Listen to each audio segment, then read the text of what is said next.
Hello everyone, আসসালামু আলাইকুম। আজকে আপনাদের জন্য নিয়ে এসেছি একটি মজাদার রেসিপি। এটা একবার বানিয়ে খেলেই আপনারা বারবার খেতে চাইবেন।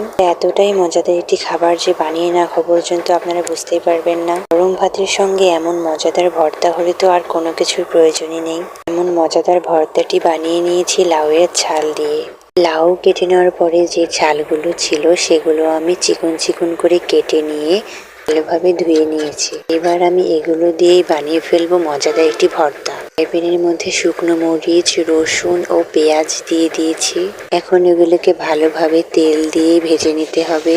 কিছু শুটকি আমি আগেই ভেজে নিয়ে গরম পানি দিয়ে ধুয়ে রেখে দিয়েছিলাম। এগুলো মরিচ পেঁয়াজের সঙ্গে ভালোভাবে ভেজে নিতে হবে। সবকিছু ভেজে নেওয়া হয়ে গেলে কেটে রাখা লাউয়ের ছালগুলো এবার আমরা ফ্রাই প্যানে দিয়ে দেবো। পর এগুলোতে স্বাদ মতো লবণ ও হলুদ দিয়ে দিতে হবে।